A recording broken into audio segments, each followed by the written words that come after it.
اولیاء امت کے چاہنے والوں، دین حق کے ایک مرتبہ پیارے صلی اللہ علیہ وسلم کی بارگاہ بے کس پناہ میں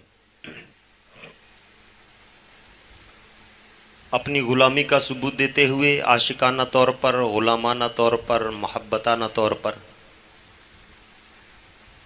درود پاک کی ڈالیاں اس انداز میں اس طریقے سے کرے کہ سارا مجمع ایک ہو جائیں، دائیں سے بائیں، آگے سے پیچھے، پیچھے سے آگے، سارے ایک زبان ایک انداز ہو کر کے درود پاک اس طرح پیش کریں جس طرح خود خالق کائنات اپنی لاریب کتاب قرآن پاک میں ارشاد فرماتا ہے ان اللہ و ملائکتہ یصلون علی النبی صلی اللہ تعالی علیہ وسلم یا ایھا الذین آمنوا صلوا علیہ وسلموا تسلیما اللہم صلی علی سیدنا شفیعنا نبینا مولانا محمد مبارک وسلم صلوا علیہ صلاۃ و سلام علیک یا رسول اللہ صلاۃ و سلام علیک یا حبیب اللہ صلی اللہ علیہ وسلم صبح طیبہ میں ہوئی بٹتا ہے باڑا نور کا، صبح طیبہ میں ہوئی بٹتا ہے باڑا نور کا، صدقہ لینے نور کا آیا ہے تارا نور کا، میں گدا تو بادشاہ بھر دے پیالہ نور کا، میں گدا تو بادشاہ بھر دے پیالہ نور کا، نور دن دنا تیرا دے ڈال صدقہ نور کا، اور تیری نسل پاک میں ہے بچہ بچہ نور کا، تیری نسل پاک میں ہے بچہ بچہ نور کا، تو ہے عین نور تیرا سب گھرانہ نور کا، الہی بحق کے بنی فاطمہ کے برقول ایماں کنی خاتمہ، الہی بحق کے بنی فاطمہ کے برقول ایماں کنی خاتمہ، گر دعوتم رد کنی ور قبول منو دست دامان آل رسول۔ سامعین محترم، خطبہ مسنہ کے بعد کلام پاک کی ایک مشہور و معروف آیہ پاک تلاوت کرنے کا شرف حاصل کیا ہے۔ اللہ تبارک تعالیٰ قرآن پاک میں ارشاد فرماتا ہے قُلْ لَا أَسْأَلُكُمْ عَلَيْهِ أَجْرًا، اے محبوب صلی اللہ تعالیٰ علیہ وسلم آپ اپنی امت سے فرما دیجئے کہ اے لوگوں جو میں دین لے کر کے تمہارے پاس آیا ہوں اور اس دین کی جو میں نے تبلیغ کی ہے، اس دین کو جو میں نے تم تک پہنچایا ہے، دین تم تک پھیلایا ہے، اس پھیلانے کے راستے، اینگل، طریقے الگ الگ ہیں۔ ایک تقریر کی شکل ہوتی ہے، جس طرح علماء اکرام آپ کے سامنے اسٹیجوں پر بیٹھ کر کے تقریر کرتے ہیں۔ ایک تبلیغ ہوتی ہے، لوگ مبلغ بن کر کے گھر گھر میں جا کر کے دین اسلام کی دعوت دیتے ہیں، آپ کو نمازوں کی طرف بلاتے ہیں۔ صبح آپ کی نیند نہیں کھلتی ہے، اس سے پہلے صدائے مدینہ کی آوازیں آتی ہیں، اٹھو مومنو اٹھو، فجر کا وقت ہو گیا ہے، اٹھو مومنو اٹھو۔ یہ بھی ایک دین کی تبلیغ ہے، اور تقریر بھی دین کی تبلیغ ہے۔ مدرسوں میں بیٹھے ہمارے چھوٹے چھوٹے بچوں کو جنہیں ابھی چلنا پھرنا اٹھنا بیٹھنا بولنا کوئی طور طریقہ معلوم نہ ہو، وہاں سے دین کی تبلیغ شروع کی جاتی ہے، اور بچے کی زبان کھلتی ہے تو پہلا لفظ نکلتا ہے لا الہ الا اللہ محمد رسول اللہ، سبحان اللہ سبحان اللہ۔ اور یہ دین کی تبلیغ صرف اور صرف آپ یہ نہ سمجھیں کہ جو اسٹیج پر بیٹھے ہیں علماء اکرام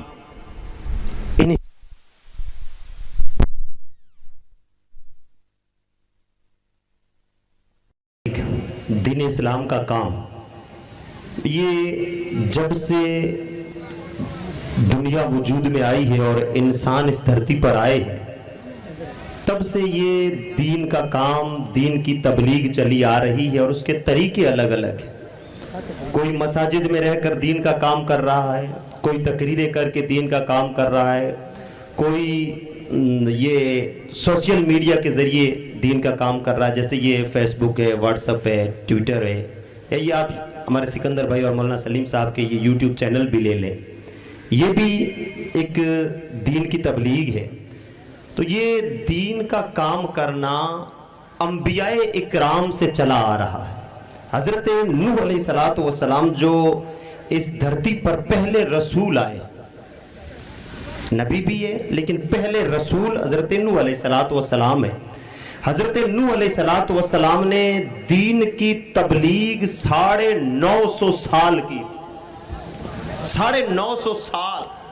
اور آپ یہ سمجھیں کہ ابھی پیر صاحب قبلہ آ رہے ہیں، لوگ ادھر کھڑے ہیں، ہم لوگوں کو کھینچ کے لے آئیں گے، اتنا آسان نہیں ہوگا نا۔ دین کے کاموں میں لانا بڑا مشکل ہوتا ہے لوگوں کو۔ وہ بزرگ ہوتے ہیں جو دلوں کو دین کی طرف مائل کر ڈالتے ہیں تو لوگ چلے آتے ہیں، ورنہ یہ اتنا بھی آسان نہیں ہے کہ میرے جیسا یا آپ کے جیسا لوگوں کو کھینچ کے لے آئے۔ یہ تو اللہ کی توفیق ہونی چاہیے۔ حضرت نوح علیہ السلام نے 950 سال دین کی تبلیغ فرمائی، کلمہ پڑھا صرف گنتی کے لوگوں نے، گنے چنے لوگوں نے۔ حضرت نوح علیہ السلام جب کہیں تشریف لے جایا کرتے تھے، لوگوں کو رب کا کلام سنایا کرتے تھے، لوگوں کو تقریر سنایا کرتے تھے، تو لوگ کانوں میں انگلیاں ڈال لیتے، نہیں سننا ہے ہمیں۔ ابھی نعتیں پڑھی جا رہی ہے، تقریر کی جا رہی ہے، قرآن سنایا جا رہا ہے، آپ میں سے کوئی ایسا انسان ہوگا جو کانوں میں انگلی ڈالے گا؟ نہیں نا، مجھے نہیں سنی۔ انسان یہاں تو شوق سے آتے ہیں، شوق سے آتے ہیں، ٹینٹ لگتے ہیں، چٹائیاں بچتی ہے، کھانے تیار ہوتے ہیں، بیٹھیے، آئیے، سنیے، حضور والا کی زیارت بھی کیجئے۔ پیر صاحب قبلہ آل رسول ہے، ان کی زیارت بھی کریں، بیٹھیں، سکون کے ساتھ سنیں۔ نبی پاک صلی اللہ تعالیٰ علیہ وسلم اس طرح ٹینٹ لگا کر، چٹائیاں بچھا کر مکے والوں کو دین نہیں سکھایا کرتے تھے۔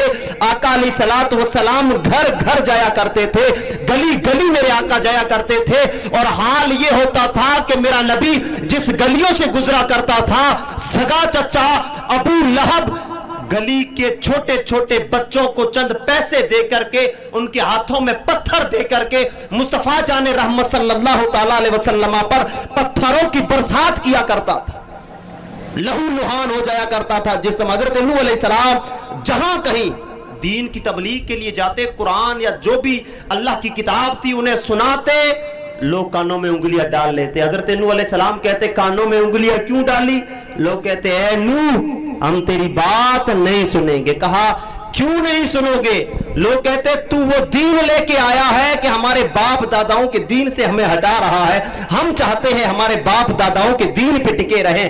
نوح علیہ السلام انہی کے ساتھ اسی طرح کھڑے ہو جاتے، لوگ کانوں میں انگلیاں ڈال کے کھڑے ہیں، نوح علیہ السلام پاس میں کھڑے ہیں، لوگ پوچھتے نوح تو کیوں کھڑا ہے؟ نوح علیہ السلام فرماتے ہیں جب کانوں سے انگلی نکالو گے تب سناؤں گا، چھوڑنا نہیں ہے، چھوڑوں گا نہیں، جب تھک کر کے کانوں سے انگلیاں نکالو گے تب رب کا کلام سناؤں گا اور تمہیں لا کر کے نمازی بناؤں گا۔ پیر صاحب کے بلا نے کہا نمازیں پڑھو نمازیں پڑھو، کوئی فرق ہی نہیں پڑ رہا ہے۔ پیر صاحب فرماتے بس ایک کام کرو، تمہاری بستی میں ہی نماز مسجدیں بنا دے تب تو نمازیں پڑھنی ہی پڑے گی۔ مسجد علامہ اقبال فرماتے مسجد تو بنا لی شب بھر میں ایمان کی حرارت والوں نے، مسجد تو بنا لی شب بھر میں ایمان کی حرارت والوں نے، من اپنا پرانا پاپی برسوں میں نمازی نہ بن سکا۔ مسجدیں بنانا آسان تھی، ہر گلی محلے ہر گاؤں بستی میں قوم و سماج نے مسجدیں بنا لی، لیکن اصل یہ تھا کہ من تھا اپنا پرانا پاپی، اسے صاف کرنا تھا۔ بھی مولانا ایوب صاحب بیان کر رہے تھے کہ روح جسم، ہم جلسے میں آئے پیر صاحب قبلہ سے ملنا ہے، ہم نے داڑھی میں تیل لگایا، بالوں میں تیل لگایا، صاف ستھرے کپڑے پہنے، نہائے دھوئے، خوشبوئیں لگائی، لوگوں میں بیٹھنا ہے کہیں بدبو نہ آ جائے جسم سے، دانت صاف کیے لوگوں کو گھن نہ آ جائے، لوگ کپڑوں کی بدبو کی وجہ سے دور نہ ہٹ جائیں، لوگوں میں اچھا لگنا ہے۔ اللہ تمہارا جسم نہیں دیکھتا ہے، اللہ تمہاری روح کو دیکھتا ہے۔ اور کبھی غور کیا ہے کہ جب سے رب نے پیدا کیا ہے یہ روح اس مٹی والے بدن میں اتری ہے، تب سے لے کر آج تک ہم نے روح کا علاج کتنا کروایا ہے، روح کو کتنا دھلایا ہے، روح کو کون سے شیمپو سے دھویا ہے، روح کو کون سے صابن سے دھلایا ہے۔ نہیں نہیں، ہماری روحیں کبھی دھوئی نہیں گئی ہے، روح دھلتی ہے فجر کی نماز سے، روحیں دھلتی ہے ظہر کی نماز سے، روحیں دھلتی ہے عصر کی جماعت سے، روحیں دھلتی ہے مغرب کی نماز سے، روحیں دھلتی ہے عشاء کی نماز سے۔ بندہ جتنی تپش اللہ تبارک تعالیٰ کی عبادات میں کرتا ہے، بندہ گرمی کے روزے رکھتا ہے، روح گندی ہو، روح پاپی ہو، روزوں کی برکت سے روح دھل کر کے نور نالا نور بن جایا کرتی ہے۔ تو سب سے امپورٹنٹ اور سب سے ضروری ہوتا ہے انسان اپنی روح کو پاک کرے۔ اللہ تعالیٰ فرماتا ہے قُلْ لَا أَسْأَلُكُمْ عَلَيْهِ أَجْرًا، اے نبی ان لوگوں سے کہہ دے، ان لوگوں سے کہہ دے کہ یہ جو تیری امت ہے نا، اس کو کہہ دے کہ میں یہ نماز، یہ روزہ، یہ زکوٰۃ، یہ حج، یہ قرآن، یہ کعبہ، یہ رب کی ذات، یہ سارا جو سسٹم ہے نا، سسٹم یہ میں نے تم تک پہنچایا ہے، اس پر میں تم سے پیسے نہیں مانگتا ہوں۔ مجھے بتائیے 1450 سال کے اتہاس میں کبھی کسی عالم نے یہاں پر بیٹھ کر کے تم سے کہا ہے کہ مصطفیٰ نے کہا ہے کہ میرے نام پہ مجھے پیسے دو؟ نبی پاک کا کوئی اکاؤنٹ ہے پیسوں کا؟ ہاں، زمین مصطفیٰ نے ہم سے مانگی ہے؟ مصطفیٰ نے کوئی ہم سے چیز مانگی ہے؟ کچھ نہیں مانگا۔ اور قرآن یہاں سے سبق دے رہا ہے کہ جو دین کی تبلیغ ہوتی ہے نا، دین کا کام بے لوس، بزرگان دین فرماتے ہیں از دل خیزد بر دل ریزد، جو چیزیں دلوں سے نکلتی ہے لوگوں کے دلوں پہ اثر کیا کرتی ہے۔ حضرت موسیٰ علیہ السلام کے آنے سے پہلے اس دھرتی پر راج چلتا تھا فرعون کا۔ فرعون کو نجومیوں نے، جادوگروں نے، فرعون وہ جو خدا بنا تھا، فرعون کو نجومیوں نے، جادوگروں نے کہا کہ اے فرعون، ہم نے ستاروں کو دیکھا ہے، ان کی گردشوں کو دیکھا، ہم نے ان کے چال چلن کو دیکھا ہے، ہمیں ایسا لگتا ہے کہ اس بنی اسرائیل میں ایک بچہ ایسا پیدا ہونے والا ہے جو تیرا سارا امپائر، تیری ساری حکومت، تیرا سارا سامراجیہ تہس نہس کر ڈالے گا۔ تو فرعون نے کہا کب پیدا ہوگا، کیا کرنا ہے؟ کہا ہمیں نہیں، اب وقت بالکل قریب ہے، شاید پیدا ہو بھی چکا ہو یا اب ہونے والا ہو۔ تو فرعون نے کیا کیا؟ اسی دن 70,000 چھوٹے چھوٹے بچوں کی گردنیں گڑوا دی، اور جو عورتیں حاملہ تھی ہزاروں عورتوں کے حمل گروا دیے، اور اس نے ایک بین کر دیا کہ کوئی مرد اپنی عورت کے پاس کئی سالوں تک نہ جا پائے۔ ادھر فرعون جو دھرتی کا جھوٹا خدا بن کے بیٹھا، اس نے رب کو چیلنج کیا کہ اے آسمان و زمینوں کے مالک، اس دھرتی کا جھوٹا ہی صحیح لیکن خدا تو میں بن کے بیٹھا ہوں، میرا چیلنج ہے کہ جس بچے کو تو بھیجنا چاہتا ہے یہ فرعون اسے دھرتی پر آنے نہیں دے گا۔ رب فرماتا ہے فرعون تو اگر چاہتا ہے کہ نہ آئے، لیکن رب چاہتا ہے کہ موسیٰ کو دھرتی پہ آنا ہی پڑے گا۔ اور موسیٰ علیہ السلام آ گئے۔ رب نے فرمایا تو چاہتا ہے آئے گا نہیں، اور میں وہ اللہ ہوں، تیرے گھر میں پرورش دوں گا، تیرے گھر میں پالوں گا۔ موسیٰ علیہ السلام پیدا ہوئے، ماں کو فکر ہو گئی کہ فرعون مار ڈالے گا، پتہ چل گیا، تو ماں نے ایک لکڑی کا صندوق بنایا، موسیٰ علیہ السلام کو لکڑی کے صندوق میں ڈالا اور سمندر کے اندر لے جا کر کے لکڑی چھوڑ دی۔ کہا اب اللہ کے حوالے ہے، اللہ جہاں چاہے لے جائے۔ اور یاد رکھیں فرعون کئی منتیں مانی، کئی دعائیں کی، کئی پرارتھنائیں کی، لیکن اس کی اولاد نہ تھی، اس کے کبھی بچے نہ ہوئے۔ اس کے گھر کے آگے سے سمندر گزر رہا تھا، وہ اور اس کی بیوی آسیہ رضی اللہ تعالی عنہا، بہت بڑی اللہ تعالیٰ کی ولیہ، بہت اللہ کی پیاری بندی تھی، وہ مومنہ تھی، یہ کٹر کافر تھا۔ یہ گھر کے آگے بیٹھے، موسیٰ علیہ السلام کی والدہ نے حضرت موسیٰ علیہ السلام کو صندوق میں ڈالا، اب پانی کا بہاؤ فرعون کے گھر کی طرف، آپ کی بہن بھی پیچھے پیچھے، کیونکہ بہن کا پیار ہوتا ہے نا بھائی سے، بھائی کو اس طرح تو چھوڑ نہیں سکتی۔ اب سمندر کے کنارے کنارے آ رہی ہے، دیکھا کہ صندوق چلتے چلتے فرعون کے محل کے قریب آ گئے۔ فرعون نے اپنے خادموں کو بلایا، وہ کیا آ رہا ہے، اٹھا کے لاؤ۔ وہ خادم اندر گئے، لایا، صندوق کھولا تو ایک خوبصورت سے چاند سے مکھڑے والا نورانی صورت والا بچہ اندر بیٹھا۔ فرعون کانپنے لگ گیا، پاؤں تھر تھرانے لگ گئے۔ کہا نجومیوں نے، جادوگروں نے جس بچے کا کہا تھا کہ جو میری سلطنت ہزاروں سال یا سینکڑوں سال کا میرا امپائر، میرا سامراجیہ ہے، اس سامراجیہ کو ایک چھوٹا سا بچہ آ کر کے تہس نہس کر ڈالے گا۔ فرعون کو لگا کہ یہی وہ بچہ ہے، فرعون نے چاہا کہ مار دیں۔ آسیہ نے کہا فرعون یہ تو بچہ ہے، رب کا تحفہ ہے، دیکھ ہماری اولاد نہیں ہے، ہم نے کتنی دعائیں مانگی، اللہ نے اولاد دے دی، اسے مت مار، یہ تو اپنا ہے۔